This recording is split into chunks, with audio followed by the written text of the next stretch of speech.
Guys, German ಅಲ್ಲಿ work ಮಾಡೋರೆಲ್ಲ ಬರೀ ಬೆರ್ಲಿನ್, ಮಿನ್ಷನ್, ಫ್ರಾಂಕ್ಫರ್ಟ್ ಬರೀ ಈ ಸಿಟೀಸ್ಗಳನ್ನೇ ಹೇಳ್ತಿರ್ತಾರೆ. ನಿಮ್ಗೆ ಗೊತ್ತಾ ಇಂಡಿಯನ್ ನರ್ಸಸ್ಗೆ ಜರ್ಮನ್ ಅಲ್ಲಿ ವರ್ಕ್ ಮಾಡಕ್ಕೆ ಬೆಸ್ಟ್ ಸಿಟೀಸ್ ಯಾವ್ಯಾವ ಇದಾವೆ ಅಂತ? ಬನ್ನಿ ತಿಳ್ಕೊಳ್ಳೋಣ ಈ ವಿಡಿಯೋದಲ್ಲಿ ನಾನು ನಿಮ್ಗೆ ಯಾವ ಸಿಟೀಸು ಬೆಸ್ಟ್ ಇದಾವೆ ನರ್ಸಸ್, ಅಲ್ಲಿ ಯಾವ ತರ ಇರುತ್ತೆ ಎನ್ವೈರನ್ಮೆಂಟು, ವರ್ಕ್ ಫ್ರೆಂಡ್ಲಿ ಇರುತ್ತಾ ಅಥವಾ ಎಕ್ಸ್ಪೆನ್ಸ್ ಇರುತ್ತಾ ಅಥವಾ ಅಫೋರ್ಡೆಬಲ್ ಇರುತ್ತಾ, ಯಾರಿಗೆ ಯಾವ್ದು ಸೂಟ್ ಆಗುತ್ತೆ ಅದನ್ನೆಲ್ಲಾನು ಈ ವಿಡಿಯೋದಲ್ಲಿ ತಿಳ್ಕೊಳ್ಳೋಣ. ಫಸ್ಟ್ ಬಂದ್ಬಿಟ್ಟು ಸ್ಟುಟ್ಗಾರ್ಟ್ ಅಲ್ಲಿ ಹೆಂಗೆ ಅಂತಂದ್ರೆ ಅಲ್ಲಿ ಹೈ ಪೇಮೆಂಟ್ ಇರುತ್ತೆ, ಮತ್ತೆ ಹಾಸ್ಪಿಟಲ್ ನೆಟ್ವರ್ಕ್ ಕೂಡ ಚೆನ್ನಾಗಿರುತ್ತೆ. ತುಂಬಾ ಮಲ್ಟಿಪಲ್ಸ್ ಹಾಸ್ಪಿಟಲ್ಸ್ ಇರ್ತವೆ, ಸೊ ನಿಮಗೆ ಆಪರ್ಚುನಿಟಿ ಎಲ್ಲ ಚೆನ್ನಾಗಿ ಸಿಗ್ತವೆ, ಮತ್ತೆ ಆಪ್ಷನ್ಸ್ ಎಲ್ಲ ಜಾಸ್ತಿ ಇರುತ್ತೆ. ಮತ್ತೆ ಸ್ಟುಟ್ಗಾರ್ಟ್ ಅಲ್ಲಿ ನಾವೇನ್ ನೋಡಕ್ ಸಿಗುತ್ತೆ ಅಂತಂದ್ರೆ ಸ್ಯಾಲರೀಸ್ ಚೆನ್ನಾಗಿರುತ್ತೆ, ಮತ್ತೆ ಇಂಡಿಯನ್ ಕಮ್ಯುನಿಟೀಸ್ ಜಾಸ್ತಿ ಇದಾವೆ ಅಲ್ಲಿ ಸ್ಟುಟ್ಗಾರ್ಟ್ ಅಲ್ಲಿ. ಸೊ ನೀವು ನಾರ್ತ್ ಸೈಡ್ ಅಲ್ಲಿ ಹೋದ್ರೆ ನಾರ್ತ್ ಸೈಡ್ ಅಲ್ಲಿ ಅಷ್ಟೊಂದು ಇಂಡಿಯನ್ಸ್ ಸಿಗಲ್ಲ, ಅಂದ್ರೆ ಲೈಕ್ ನೀವು ಕನ್ನಡದವರೇ ಆಗಲಿ ಕನ್ನಡ ಕಮ್ಯುನಿಟಿಗಳು ಜಾಸ್ತಿ ಸಿಗಲ್ಲ. ಅದೇ ನೀವು ಸೌತ್ ಅಲ್ಲಿ ಆದ್ರೆ ಕನ್ನಡ ಕಮ್ಯುನಿಟಿಗಳು ತುಂಬಾ ಸಿಗ್ತವೆ, ಅದಕ್ಕೋಸ್ಕರ ಇಂಡಿಯನ್ಗೆ ಸೂಟಬಲ್ ಆಗುತ್ತೆ. ಮತ್ತೆ ಸ್ಟುಟ್ಗಾರ್ಟ್ ಬಂದ್ಬಿಟ್ಟು ಅದು ತುಂಬಾ ಕ್ಲೀನ್ ಇರುತ್ತೆ, ಸೇಫ್, ಮತ್ತೆ ಎಲ್ಲ ಕ್ಲೀನ್ ಆಗಿ ಆರ್ಗನೈಸ್ಡ್ ಆಗಿರುತ್ತೆ. ಮತ್ತೆ ಇದು ಯಾರಿಗೆ ಬೆಸ್ಟ್ ಸೂಟಬಲ್ ಅಂತಂದ್ರೆ ಯಾರಾದ್ರೂ ಲಾಂಗ್ ಟರ್ಮ್ ಅಲ್ಲಿ ಅಲ್ಲೇ ಜರ್ಮನಿನಲ್ಲಿ ಸ್ಟೇ ಮಾಡ್ಬೇಕು ಅನ್ಕೊಂಡಿದ್ರೆ ಅವರಿಗೆ ಸ್ಟುಟ್ಗಾರ್ಟ್ ತುಂಬಾ ಸೂಟಬಲ್ ಆಗಿರುತ್ತೆ. ಮತ್ತೆ ನೋಡೋಣ ನೆಕ್ಸ್ಟ್ ಸಿಟಿ ಯಾವುದು ಅಂತ. ನೆಕ್ಸ್ಟ್ ಸಿಟಿ ಬಂದ್ಬಿಟ್ಟು ಹ್ಯಾನೋವರ್. ಈ ಸಿಟಿ ಬಂದ್ಬಿಟ್ಟು ಅಫೋರ್ಡೆಬಲ್ ಇರುತ್ತೆ, ನರ್ಸ್ ಫ್ರೆಂಡ್ಲಿ ಆಗಿರುತ್ತೆ. ಸೊ ಮತ್ತೆ ಇನ್ನೊಂದು ಏನ್ ಮಾಡ್ಕೊಂಡು ನೋಡ್ಬೋದು ಅಂತಂದ್ರೆ ಇಲ್ಲಿನ ಹಾಸ್ಪಿಟಲ್ ಯಾವ ತರ ಅಂತಂದ್ರೆ, ಸೊ ಅಷ್ಟೊಂದು ರಿಸ್ಕಿ ಮಾಡಿ ರಿಕ್ವೈರ್ಮೆಂಟ್ ಮಾಡ್ಕೊಳಲ್ಲ, ಜಲ್ದಿ ಲೈಕ್ ಆಕ್ಟಿವ್ಲಿ ರಿಕ್ವೈರ್ಮೆಂಟ್ ಮಾಡ್ಕೊಂತಿರ್ತಾರೆ. ಸೊ ಇಲ್ಲಿ ಆಪರ್ಚುನಿಟಿಗಳು ಜಾಸ್ತಿ ಇರುತ್ತೆ, ಮತ್ತೆ ಜಾಬ್ ಆಪರ್ಚುನಿಟಿಗಳೆಲ್ಲ ತುಂಬಾ ಜಾಸ್ತಿ ಇರುತ್ತೆ ಹ್ಯಾನೋವರ್ಗಳಲ್ಲಿ. ಮತ್ತೆ ಇದು ಸಿಟಿ ತುಂಬಾ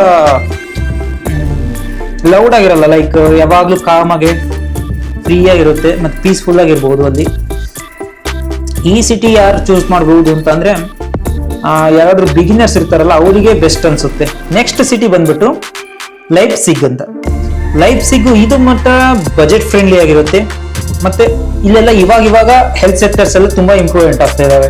ಸೊ ಇದು ಬಂದ್ಬಿಟ್ಟು ಮಂತ್ಲಿ ಎಕ್ಸ್ಪೆನ್ಸಸ್ ಎಲ್ಲ ತುಂಬಾ ಚೀಪ್ ಆಗಿರುತ್ತೆ. ಸೊ ಹಂಗಾಗಿ ಬಿಗಿನರ್ಸ್ಗಾಗಿರ್ಬೋದು, ಯಾರಾದ್ರೂ ಸ್ಟೂಡೆಂಟ್ಸ್ಗಾಗಿರ್ಬೋದು, ಈ ಸಿಟಿ ಮಾತ್ರ ತುಂಬಾ ಅಫೋರ್ಡೆಬಲ್ ಕೂಡ ಇದೆ, ಬೆಸ್ಟ್ ಇದೆ. ಮತ್ತೆ ಇಲ್ಲಿ ಹಾಸ್ಪಿಟಲ್ಗಳೆಲ್ಲ ಬಂದ್ಬಿಟ್ಟು ತುಂಬಾ ದೊಡ್ಡ ಹಾಸ್ಪಿಟಲ್ಸ್ ಗಳೆಲ್ಲ ಇದಾವೆ, ಲೈಕ್ ಫಾರ್ ಎಕ್ಸಾಂಪಲ್ ಯುನಿಕ್ಲಿನಿಕ್ ಆಗಿರ್ಬೋದು, ಅವೆಲ್ಲ ಚೆನ್ನಾಗಿ ದೊಡ್ಡ ಹಾಸ್ಪಿಟಲ್ಸ್. ಮತ್ತೆ ಇಲ್ಲಿ ತರ ಅಂತಂದ್ರೆ ಆಲ್ಮೋಸ್ಟ್ ಎಲ್ಲ ಫುಲ್ ಎಲ್ಲ ಮಾಡರ್ನ್ ಸಿಟಿ ತರ ನೋಡ್ಬೋದು ಲೈಪ್ಸಿಗ್ ಅಲ್ಲಿ ನೀವು. ಮತ್ತೆ ಸ್ಟೂಡೆಂಟ್ ಫ್ರೆಂಡ್ಲಿ ಇದೆ, ಟ್ರೆಂಡಿ ಆಗಿದೆ. ಯಾರಾದ್ರೂ ಜರ್ಮನಿ ಬರ್ತೀರಾ ಅಂತಂದ್ರೆ ಲೈಪ್ಸಿಗ್ ಬೆಸ್ಟ್ ಅನ್ಸುತ್ತೆ, ಯಾಕೆಂದ್ರೆ ಎಕ್ಸ್ಪೆನ್ಸಸ್ ಕಮ್ಮಿ ಇರುತ್ತೆ, ಮತ್ತೆ ಫ್ರೆಂಡ್ಲಿ ಆಗಿರುತ್ತೆ, ಮಾಡರ್ನ್ ಆಗಿರುತ್ತೆ.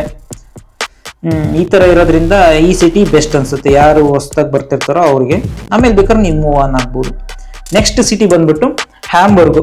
ಸೊ ಹ್ಯಾಂಬರ್ಗ್ ಅಲ್ಲಿ ಬಂದ್ಬಿಟ್ಟು ನಿಮ್ಗೆ ಏನಾದ್ರು ಪ್ರೀಮಿಯಂ ಲೈಫ್ ಸ್ಟೈಲ್ ಬೇಕು ಅಂತಂದ್ರೆ, ಮತ್ತೆ ಬಿಗ್ ಹಾಸ್ಪಿಟಲ್ಸ್ ಈ ತರ ಏನಾದ್ರು ನೀವು ವರ್ಕ್ ಮಾಡ್ಬೇಕು ಅನ್ಕೊಂಡ್ರೆ, ನಮ್ ಲೈಫ್ ಸ್ಟೈಲ್ ಎಲ್ಲ ಸೂಪರ್ ಆಗಿರ್ಬೇಕು, ಸ್ಟ್ಯಾಂಡರ್ಡ್ ಆಗಿ ಅಂತಂದ್ರೆ ಹ್ಯಾಂಬರ್ಗ್ ಬೆಸ್ಟ್ ಆಗಿರುತ್ತೆ. ಸೊ ಇಲ್ಲಿ ಬಂದ್ಬಿಟ್ಟು ಬ್ಯೂಟೀಸ್, ನಾವು ಸಿಟೀಸ್ ಎಲ್ಲ ನೋಡೋದಾಗೆ ತುಂಬಾ ವೆರಿ ಬ್ಯೂಟಿಫುಲ್ ಆಗಿರುತ್ತೆ, ಮತ್ತೆ ಇಲ್ಲೆಲ್ಲ ಸ್ಟ್ಯಾಂಡರ್ಡ್ ಆಫ್ ಲಿವಿಂಗ್ ಎಲ್ಲ ಅಷ್ಟೇ ಸೂಪರ್ ಆಗಿರುತ್ತೆ. ಮತ್ತೆ ಇಲ್ಲಿ ಮಾತ್ರ ಸ್ವಲ್ಪ ಲೈಕ್ ನಮ್ಮಲ್ಲಿ ಇದು ನೋಡಲ್ವಾ, ಟ್ರಾಫಿಕ್ಗಳು ಆ ತರ ಇರುತ್ತೆ, ಬಿಸಿ, ಪಾಪ್ಯುಲೇಷನ್ ಕೂಡ ಜಾಸ್ತಿ ಇದೆ, ಹೆಲ್ತ್ ಸೆಕ್ಟರ್ ಕೂಡ ಆಲ್ಮೋಸ್ಟ್ ಎಲ್ಲ ಫಿಲ್ ಆಗ್ತಾ ಹೋಗ್ತಿರುತ್ತೆ. ಇಲ್ಲಿ ಸಿಗೋದು ಕಮ್ಮಿ ಆಪರ್ಚುನಿಟಿ, ಬಟ್ ಚೆನ್ನಾಗಿರುತ್ತೆ. ಮಾತ್ರ ಸಿಟಿ ಮಾತ್ರ ಎಕ್ಸ್ಪೆನ್ಸಿವ್, ಮಾತ್ರ ಇಲ್ಲಿ ಚೀಪ್ ಅಲ್ಲ. So it's not recommended for beginners students. ಇಷ್ಟು ನೋಡ್ಬೋದು. ನೆಕ್ಸ್ಟ್ ಲಾಸ್ಟ್ ಸಿಟಿ ಬಂದ್ಬಿಟ್ಟು SN ಇಲ್ಲಾಂದ್ರೆ ಬೋಕುಮ್ ಅಂತ. ಇಲ್ಲಿ SN ಅಲ್ಲಿ ಬಂದ್ಬಿಟ್ಟು ಇನ್ನೊಂದು ಏನ್ ನೋಡ್ಬೋದು ಅಂತ ಅಂದ್ರೆ ತುಂಬಾ ಇಂಡಿಯನ್ಸ್ ಇರೋದೆ. ಜರ್ಮನಿಯಲ್ಲಿ ತುಂಬಾ ಇಂಡಿಯನ್ಸ್ ಇರೋದು ಅಂತಂದ್ರೆ ಒಂದು ಮಿನಿಷನ್ ಮತ್ತೆ SN. ಸೊ ಇಲ್ಲಿ ನಾವು ತುಂಬಾ ಇಂಡಿಯನ್ಸ್ಗಳನ್ನ ನೋಡ್ಬೋದು, ಮತ್ತೆ ಹಾಸ್ಪಿಟಲ್ ಕೂಡ ಅಷ್ಟೇ ಜಾಸ್ತಿ ಇದಾವೆ. ಬೆರ್ಲಿನ್ ಮಿನ್ಷನ್ಗೆ ಕಂಪೇರ್ ಮಾಡಿದ್ರೆ SN ತುಂಬಾ ಚೀಪ್ ಆಗಿರುತ್ತೆ, ಅಫೋರ್ಡೆಬಲ್ ಆಗಿರುತ್ತೆ. ಬೆರ್ಲಿನ್ ಮತ್ತೆ ಮಿನ್ಷನ್ ಇವೆಲ್ಲ ಕಾಸ್ಟ್ಲಿ ಬರುತ್ತೆ, ಲೈಕ್ ಎಕ್ಸ್ಪೆನ್ಸ್ ಎಲ್ಲ ಜಾಸ್ತಿ ಬರುತ್ತೆ. ಮತ್ತೆ ಇಲ್ಲೆಲ್ಲ ಯಾವ್ದಾದ್ರು ಕಮ್ಯುನಿಟಿ ಸೆಕ್ಟರ್ಸ್ ಎಲ್ಲ ಫ್ರೆಂಡ್ಲಿ ಆಗಿರುತ್ತೆ, ಅಷ್ಟೊಂದೇನು ಲೈಕ್ ನಿಮ್ಗೆ ಸ್ಟ್ರೇಂಜರ್ ತರ ಟ್ರೀಟ್ ಮಾಡಲ್ಲ ಯಾರು. ಸೊ ನಿಮ್ಗೆ ಹೆಂಗ ಅನಿಸ್ತು ಗೈಸ್? ನಿಮ್ಗೆ ಯಾವ ಸಿಟಿನಲ್ಲಿ ವರ್ಕ್ ಮಾಡ್ಬೇಕು ಅನ್ನಿಸ್ತಿದೆ, ಅಥವಾ ನೀವೇನಾದ್ರು ಜರ್ಮನಿಯಲ್ಲಿ ವರ್ಕ್ ಮಾಡ್ತಿದ್ರೆ ನೀವು ಯಾವ ಸಿಟಿನಲ್ಲಿ ವರ್ಕ್ ಮಾಡ್ತಿದ್ದೀರಾ, ಮತ್ತೆ ಆ ಸಿಟಿ ನಿಮ್ಗೆ ಯಾವ ತರ ಅನ್ನಿಸ್ತಿದೆ ಅಂತ ಕಮೆಂಟ್ ಮಾಡಿ. ಮತ್ತೆ ನಿಮ್ಗೇನಾದ್ರು ಲೈಕ್ ಈ ಒಂದು ಸಣ್ಣದಾಗಿ ಹೇಳ್ತೀನಿ ಕೇಳಿ, ಸೊ ನೀವೇನಾದ್ರೂ ಲೋ ಎಕ್ಸ್ಪೆನ್ಸಸ್ ಬೇಕು ಅಂತಂದ್ರೆ ಲೈಕ್ ತುಂಬಾ ಖರ್ಚಾಗಬಾರ್ದು, ಎಕ್ಸ್ಪೆನ್ಸಸ್ ಲೋ ಇರಬೇಕು ಅನ್ನೋದಾದ್ರೆ ಹ್ಯಾನೋವರ್ ಮತ್ತೆ ಲೈಪ್ಸಿಗ್ ನ ಸೆಲೆಕ್ಷನ್ ಮಾಡಿ. ನಿಮ್ಗೆ ಏನಾದ್ರು ಹೈ ಸ್ಯಾಲರಿ ಬೇಕು ಅಂತಂದ್ರೆ ಸ್ಟುಟ್ಗಾರ್ಟ್ಗೆ ಹೋಗಿ. ಇಂಡಿಯನ್ ಕಮ್ಯುನಿಟಿ ಜಾಸ್ತಿ ಬೇಕು ಅಂತಂದ್ರೆ SN ಇಲ್ಲಾಂದ್ರೆ ಬೋಕುಮ್ಗೆ ಹೋಗಿ. ಆ ಸಿಟೀಸ್ ಬೆಸ್ಟ್, ಇಂಡಿಯನ್ ಸಿಟಿಜನ್ಸ್ ಎಲ್ಲ ಜಾಸ್ತಿ ಇರ್ತಾರೆ. ಬಿಗ್ ಸಿಟಿ ಲೈಫ್ ಸ್ಟೈಲ್ ಬೇಕು ಅಂತಂದ್ರೆ ಲೈಕ್ ಎಕ್ಸ್ಪೆನ್ಸಿವ್ ಮತ್ತೆ ಸ್ಟ್ಯಾಂಡರ್ಡ್ ಆಫ್ ಲಿವಿಂಗ್ ಬೇಕು ಅಂತಂದ್ರೆ ಹ್ಯಾಂಬೂರ್ಗ್ ಅಲ್ಲಿ ಹೋಗಿ. ಜಲ್ದಿ ಅಡಾಪ್ಟ್ ಆಗಬೇಕು ಮತ್ತೆ ಬಿಗಿನರ್ ಫ್ರೆಂಡ್ಲಿ ಇರಬೇಕು, ಲೈಕ್ ಲ್ಯಾಂಗ್ವೇಜ್ ಅಷ್ಟೊಂದು ಬರ್ತಿರಲ್ಲ ಬಟ್ ಜರ್ಮನ್ ಅಲ್ಲಿ ಸರ್ವೈವಲ್ ಆಗ್ಬೇಕು ಅಂತಂದ್ರೆ ಹ್ಯಾನೋವರ್ಗೆ ಹೋಗಿ. ಈ ತರ ನಮಗೆ ಸಿಟೀಸು ತುಂಬಾ ಇಂಪಾರ್ಟೆಂಟ್ ಆಗುತ್ತೆ. ಮತ್ತೆ ಇನ್ನೊಂದೇನಪ್ಪ ಅಂತಂದ್ರೆ ನಿಮ್ಗೆ ಏನಾದ್ರು ಯಾವ ಸಿಟಿನಲ್ಲಿ ವರ್ಕ್ ಮಾಡ್ಬೇಕು ಅಂತ ಇನ್ನೂ ಏನಾದ್ರು ಕನ್ಫ್ಯೂಷನ್ ಇತ್ತು ಅಂತಂದ್ರೆ ಸೊ ಕಮೆಂಟ್ ಸೆಕ್ಷನ್ ಅಲ್ಲಿ ಕಮೆಂಟ್ ಮಾಡಿ, ನಾನು ನಿಮ್ಗೆ ತಿಳಿಸ್ಕೊಡ್ತೀನಿ. ಸೊ ಅಕಾರ್ಡಿಂಗ್ ಟು ನಿಮ್ಮ ಇದ್ರ ಬಗ್ಗೆ. ಸೊ ನೀವೇನಾದ್ರು ಸ್ಟೂಡೆಂಟ್ಸ್ ಆಗಿದ್ರೆ ಮತ್ತೆ ನೀವೇನಾದ್ರು ಎಂಪ್ಲಾಯರ್ ಆಗಿದ್ರೆ ಅಥವಾ ಯಾವ ತರ ಲೈಕ್ ಫ್ಯಾಮಿಲಿ ಏನಾದ್ರು ಇತ್ತು ಅಂತಂದ್ರೆ ಯಾವ ತರ ಸೆಟಲ್ ಆಗ್ಬೇಕು, ಎಲ್ಲಿ ಸೆಟಲ್ ಆಗ್ಬೇಕು ಅಂತ.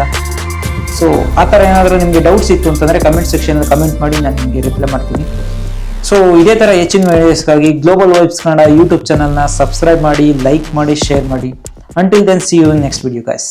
Bye bye.